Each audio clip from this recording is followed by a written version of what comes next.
There are very few things in life that are guaranteed. Death is one of them. Yet, despite being a universal human experience, it remains a conversation many of us avoid at all costs. Today, on the Dementia Caregivers Corner podcast, we're discussing why talking about death matters and how those conversations can help us prepare for the future with greater clarity and confidence. I am delighted to welcome Lisa, a hospice social worker with nearly 2 decades of experience supporting individuals and families through some of life's most challenging moments. Having also worked in emergency medicine, she is passionate about helping people have meaningful conversations about death, dying, and future care planning. Ladies and gentlemen, drum roll. Let us welcome in today's episode, Lisa. Hi, Julia. Oh my gosh. I feel like that was the most fun intro that I've ever had. Thank you. Yes, no, thank you for being here so early in the morning. You said it's 7 o'clock, it's 3 o'clock my time. Well, I supported one lady who lived with vascular dementia.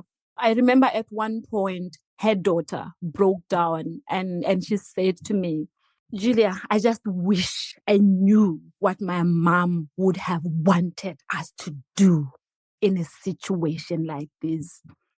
So my question to you is, why do we need these conversations on death?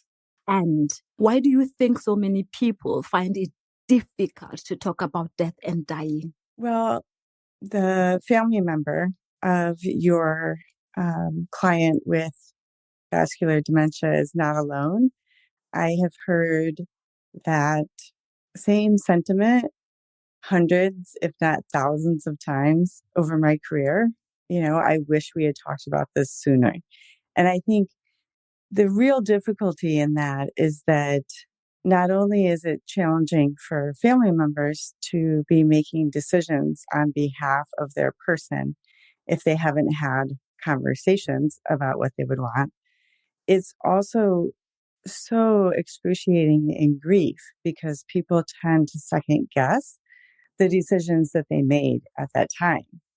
And so there's already so much second guessing in grief. It's a natural thing that occurs. But when you're also questioning the care you provided or the treatments that you consented to or where the person ended up dying, those things are things we cannot get back. And so having conversations early and often helps give family members the confidence then to make decisions on your behalf, which is very important, but also for their grief experience later. It is such a gift to be willing to have these conversations. Is it what we call advanced care planning? Would that be classified as such? Yes, advanced care planning and then some.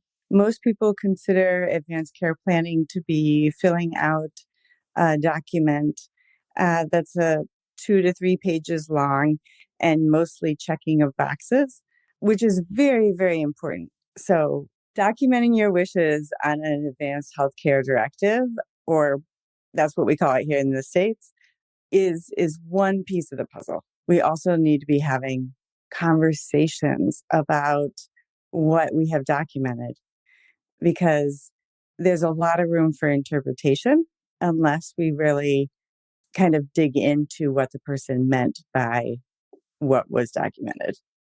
Mm-hmm.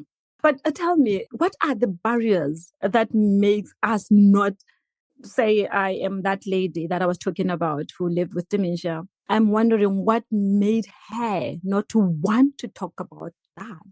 Yeah, I think there's quite a few reasons. I think overall we live in kind of a glorifying of youth kind of culture.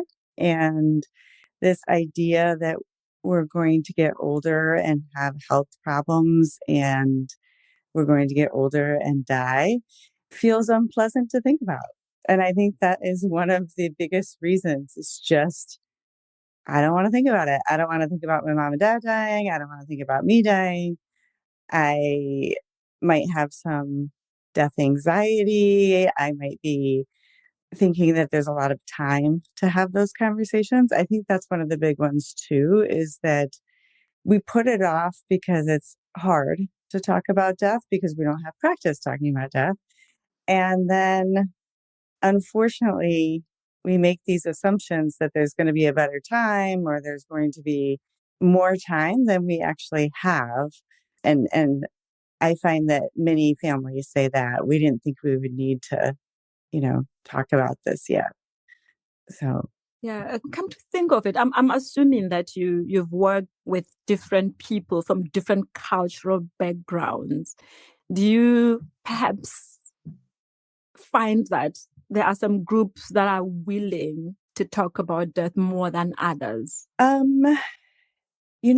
think that there are variations in how death is talked about.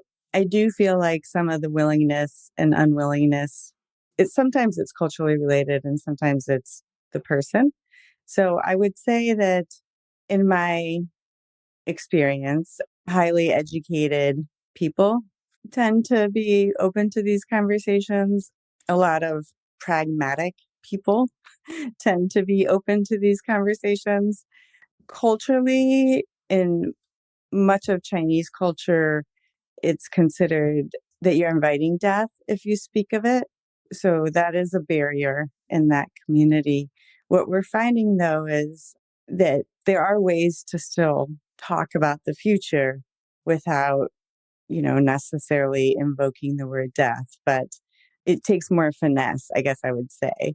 But in my experience, also, sometimes people will be more willing to have these conversations if they experienced a death of a family member or someone close to them that wasn't prepared at all. So, the daughter who then finds out after her dad dies that he actually didn't do hardly anything to prepare. And now she spends like 3 years handling the estate. Often those people, the daughter then says, I am not going to do this. I'm going to get all my paperwork ready. I'm going to have these conversations because I don't want my kids or my family in that position. So those are some of the biggest groups of people, I guess I would say, that are open to talking about death. Yes. Even in my culture, we believe that talking about death is inviting it. So you don't just sit down and talk about death. It's a taboo to bring that topic up. So I want us to get into it, the nitty-gritties and everything. I just completed my master's in dementia. That's where firstly I saw or came across death cafes. I was like, what? Does this thing exist? Like, it was my first time of coming across such a word or such a term. And getting to understand that it was this man, John Underwood, who started the movement of death cafes. So it was quite intriguing. Death cafes, like you want to go to a cafe and talk about death? That's a taboo. You can't do that.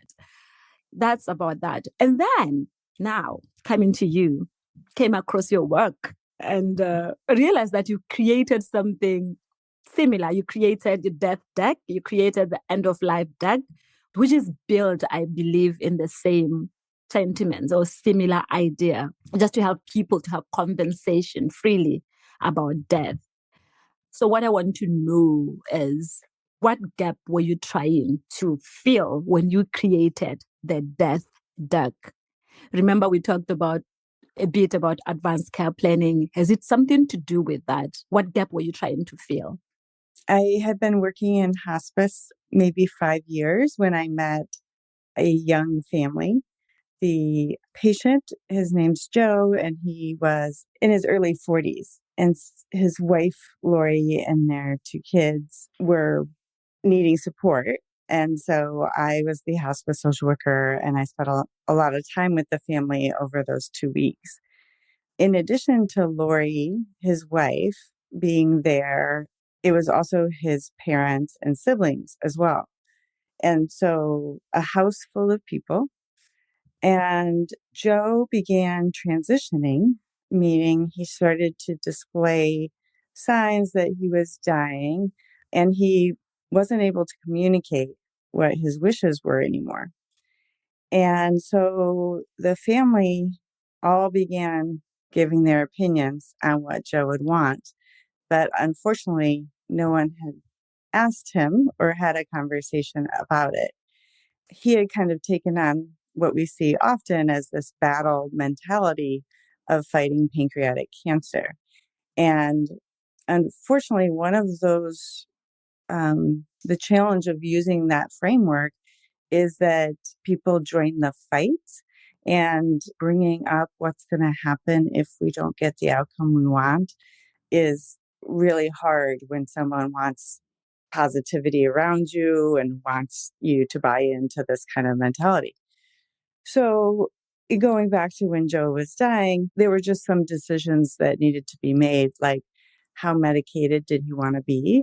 One part of the family felt like dying was a spiritual practice and that he was going through something very spiritual and wanted to use minimal medications. The other half of the family felt like this is unsettling to see these behaviors and how he's experiencing, basically these symptoms. And we see this as agitation. We see this as something that needs to be medicated. So about, I don't know, 3 or 4 years after I finished supporting Lori in her grief experience, she reached out, said she was writing the book that I had encouraged her to write. And we then began talking about Lori was still kind of second guessing the decision she made for Joe. And so we discussed, what can we do to help people have these conversations? How do we get people who don't want to talk about death to talk about death? And Lori felt very strongly she wanted to help other families not be in the position that she was in. And so we created the Death Deck, and we decided we wanted to use humor and multiple choice questions to lighten up the topic and get people who won't talk about death to talk about it. And so that was the creation of the Death Deck, and that was in 2018. Then what caught my eye, what intrigued me more as a dementia specialist was that you ended up creating the Dementia Deck. And I would like to know, is there any particular moment in your professional work where you've thought, maybe the Death Deck is lacking in terms of addressing the needs of those who are living with dementia? Why specifically did you create for dementia, that tool? Yeah, there was a moment that really highlighted the need for this deck, and that is I was working with a hospice family, and their family member was completely bedbound and requiring assistance with all ADLs, hadn't been able to get out of bed for about 8 years. And so the family had been in a caregiving role for about 18 years, a very lengthy illness. And the daughter said to me, how will she ever die? How will this ever end? And so I explained to her what typically happens with someone who's living with dementia. And she said, well, are there any moments that we can help make this not be as lengthy for my mom? I know that she would never, ever want to be in this condition. And so I talked to her about that you cannot treat for infections like pneumonia, and that she could choose to not give an antibiotic for that. And we talked about some of these decisional moments that arise. And those are very different than a dying process that doesn't involve dementia. And so there's this lengthiness of the disease, as well as there's decisional moments all along the road. So there's a decisional moment of whether a feeding tube would be wanted.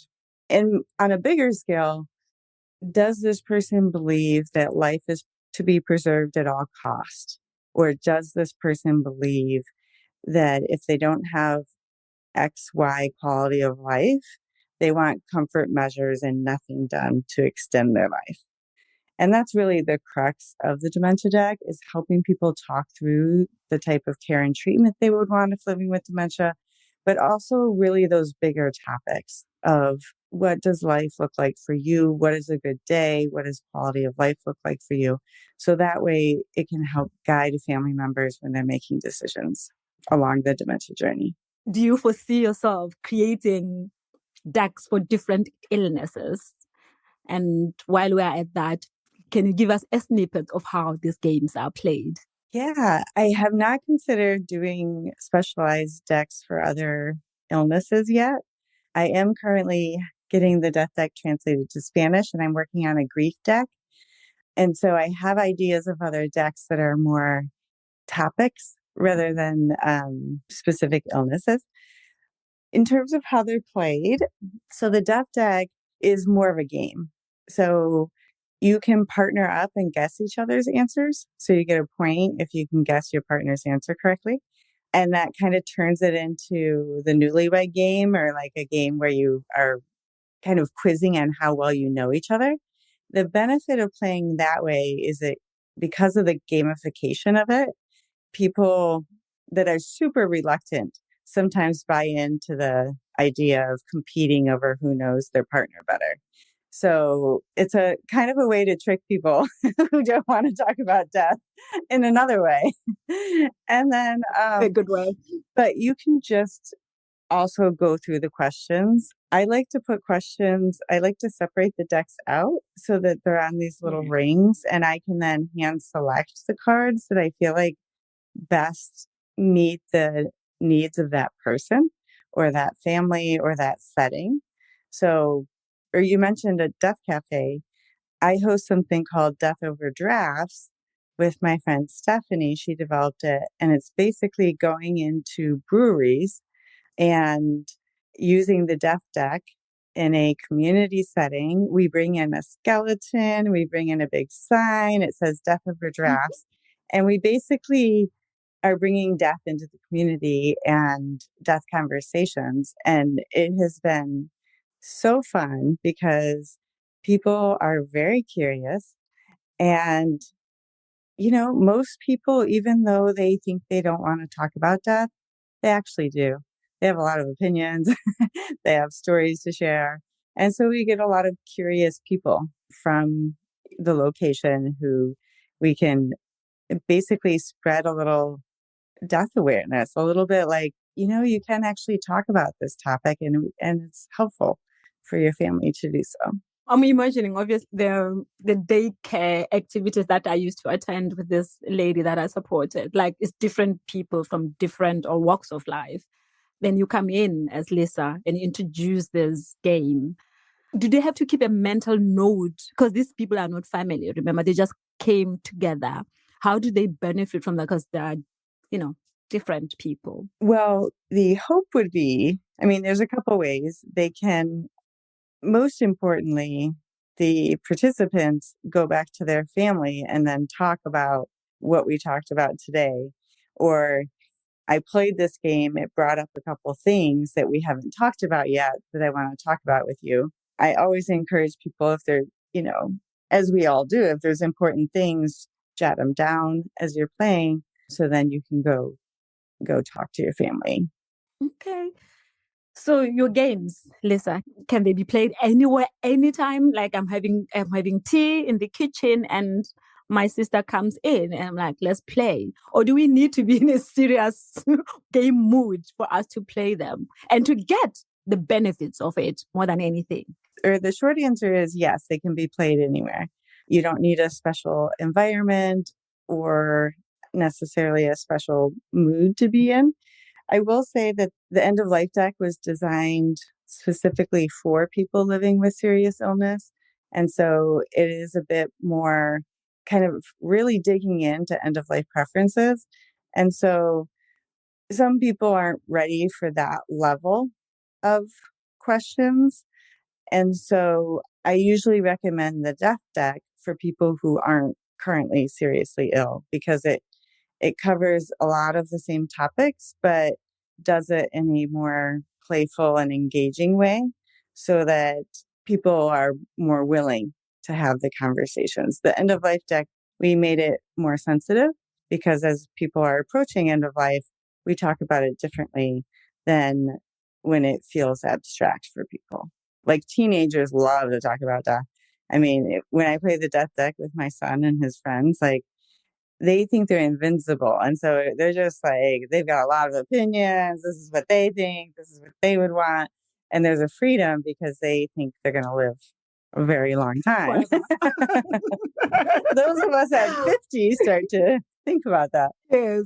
But in cases like that, I want to know, do you have like where we keep the scores of what questions so that something that we can refer back to, you know? Yeah. So I'm currently working on a way to record kind of people's answers and other information they want to include. In the meantime, until I get that finished, I suggest people just keep notes. The other option is some families have told me that they record the conversations. And some people, of course, use AI. Some people don't use AI and they listen to the recording. But you can basically get a transcript of the recording and then have that serve as a document. Mm-hmm. I love where you're going with that, though, because the importance of all of this is making sure that family has the information, because that's really what we're trying to do is twofold: help the person have the type of care and treatment that they want, and also help give the family members guidance for what to do in the future in different scenarios. So that's what we're always listening for. And I think some of the moments arise when we use any of the decks is like a strong response. As an example, my dad has shared that after reading a question about a feeding tube, he said, "If you put a feeding tube in me, I will haunt you." And so, which is funny, but he was very serious. And so I'm not going to forget that moment. And those are the moments we're trying to create, is eliciting responses from people that really inform us as to what their wishes are. You know, why I am laughing that much is because the same lady that I supported her for 2.5 years. Mm. And she had asked the daughter that if you ever take me into a care home, I will never forgive you. That is one thing that the daughter fought for until the mom died. Like, this is the only thing that I know that my mom asked me to do. If I cannot give her a funeral that she wanted, because she did not share with us, at least this one she shared with us. And I'm going to keep it at that. Yeah, that's really beautiful that she was able to continue advocating for that. I know that sometimes it becomes impossible due to circumstances. And so I do try to encourage people to, when it comes to where you might be getting care or where you may be living, not necessarily placing that on the family that you can't put me in a nursing home. You can express that's not your preference, but it does become really hard for families when they promised and then they get a cancer diagnosis and are having to do treatment. And so they can't be a caregiver at that time, or all of the ways that we are unable to do the grueling job of caregiving. So with any of the conversations that we're having, we want to make sure that we're talking about preferences, and we're also acknowledging that life doesn't always go as planned. And so I encourage people to have that kind of grace for themselves and their family members, that we don't know what the future holds, but we can have meaningful conversations about what we hope it holds. And that can guide our family. Yeah. No, I like the way you explain it. And so I came across this word recently, thanatophobia. I've just Mm-hmm. learned that word recently. Apparently, it means having the intense fear of death or dying. So I would like to know, since you have started in 2018, you have introduced your first game, the Death Deck, till now. Have you ever seen instances whereby somebody had that fear, and after playing your games, the fear lessened? Yeah, I've actually heard feedback from people saying that they bought the death deck because of their death anxiety, and how some people have used the death deck as a way to journal about their answers on questions. So instead of playing it with other people, it becomes more of a, I'm going to contemplate my mortality. I'm going to think about these topics and write about it. And I think that that's a really somewhat easy way to work on death anxiety, because most of our anxiety comes from the unknown. Most of the anxiety comes from our lack of sense of control over things. And I think that having clarity on what we hope our death looks like can help reduce death anxiety. And having conversations then about what we want our death to look like with our family also decreases anxiety, because we're increasing our sense of control about the situation. Yes. Now that you're bringing that up, there was one family again that I supported. The son to this lady said, "I think my mom is not accepting this death thing because there's nothing to hang on to. Like there's no hope.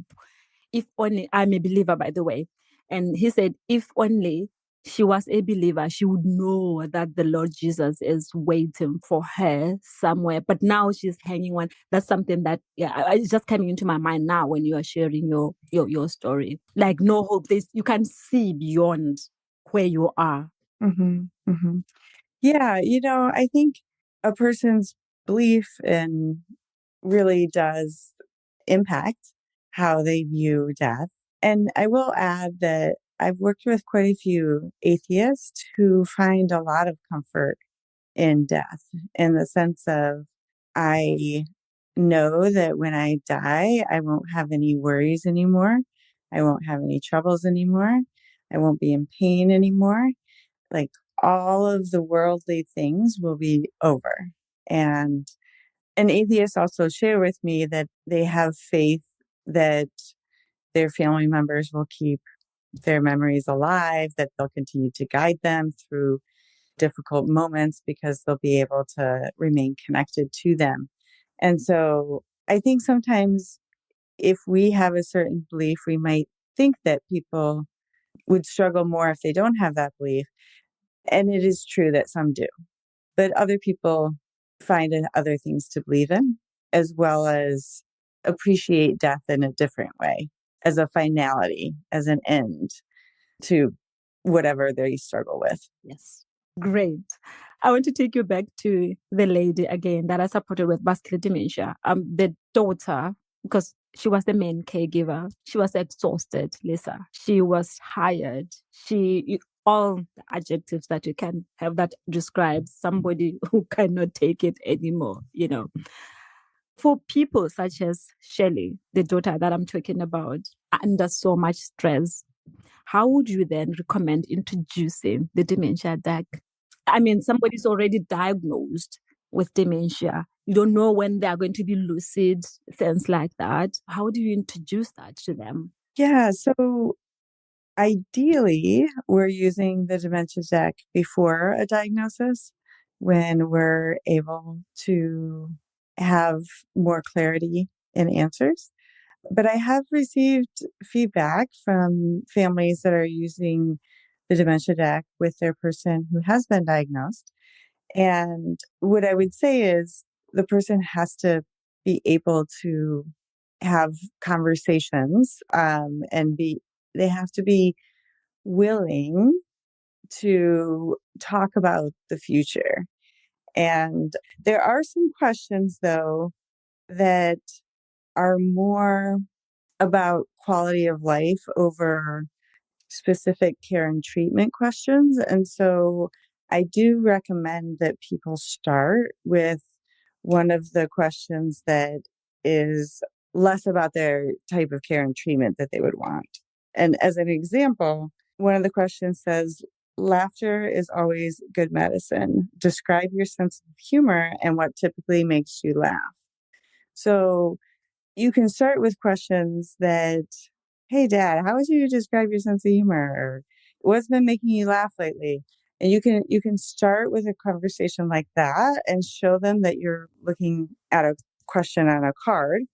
And then you can try to venture into more specific questions about the information you're trying to get at. I recommend that people stack the deck and choose the questions that they think their person will respond best to. Mm-hmm. And again, start with questions that are farther away and move in then to the treatment and care options. Mm. Okay, in a perfect world, I'm just imagining this game. Like, in a perfect world, it should be in each and every household, right? Yes. We should be planning for dementia. Unfortunately, many of us are going to be impacted by dementia. When I talk to people about the Dementia Deck, I'm talking about dementia, it is rare to have a room of people where a person actually doesn't know anyone that's lived with dementia. It impacts most of us. And so whether it's our diagnosis or a family member, we need to be having these conversations, and we need to be kind of reducing some of the fear and stigma around dementia. That was another purpose of creating the Dementia Deck, is to help people talk about dementia and try to make it less scary. Just like we try to make death less scary, we're trying to make dementia less scary. And I believe there's a lot of power in having conversations. And when we put things out, when we are open about our fears, they tend to carry less power. I just get excited, Lisa. I want to see myself playing this game with maybe other caregivers. And I just want to experience it. It seems exciting, but I want to know what's in the package. What's the content in the package of that deck? So each of the decks is a little bit different in that the Dementia Deck has 42 questions. The EOL deck has 52 questions, and the Death Deck has 112 questions. So they vary in how many cards are in them. What comes is the deck of cards. As I mentioned, I'm working on some ways to record what the answers are for those. But as of now, they just come, and you'll be, I don't know. I do all of the shipping. They live in my garage. So I am a woman-owned business and a one-woman show at this point. And so, yeah, I package it up and send it all out. With love. With love, yes. Okay. Yeah, because that was going to be my next question. Like, how do people get hold of those decks? So all 3 decks are on my website, thedeathdeck.com. The Death Deck is also available on Amazon for people. Some people like to kind of compare, depending on where you live, how you can pay the least shipping. So Amazon carries the Death Deck. Mm-hmm. Yes, I really need to get hold of that game, and I want to play it with some of people from African communities, and we'll give you a feedback on that. I would love that. Yeah, I would love that. We would have to give you a feedback on that. I realized, obviously, that supporting people with dementia, sometimes we use different activities to support people from different cultural backgrounds. The activities that are played by Lisa are not the activities that I will give to my grandma from Botswana. So I would definitely love to play that, and I will let you know where you can improve so that our people, if there is any improvement, so that the games, because I feel like it's a game changer, literally. Yeah. Yes. Like a game changer. So is there any other thing that I have left out that I did not ask you that we think will benefit our listeners as we come to the end of the conversation? Yeah, I think two things. As I mentioned before, when we're able to have conversations that might feel awkward, they might feel uncomfortable at first, but when we're able to have those meaningful conversations about what our preferences for end of life, we're able to give our family members confidence to make decisions on their behalf. The conversations give us confidence. And so it truly is a gift to do your preparatory work before you die, your paperwork, your passwords, all of these logistical things. It's such a gift to your grievers who are left behind. And then secondly, the other benefit of having these conversations is that when we talk about real things, we get connected to each other on a deeper level. And so families will share with me, this was really great because I learned this and this and this about my dad, but also the storytelling and we had this really amazing night together that I'm not going to forget. There's the experience of engaging in conversations that we don't usually have. And there's an exciting element of learning about people in a different way. And I think if we can be curious and kind of go with that excitement of connecting on a different level, we can really get so much out of these conversations. Thank you very much, Lisa. Death is something we will face, but it doesn't have to be a conversation to avoid.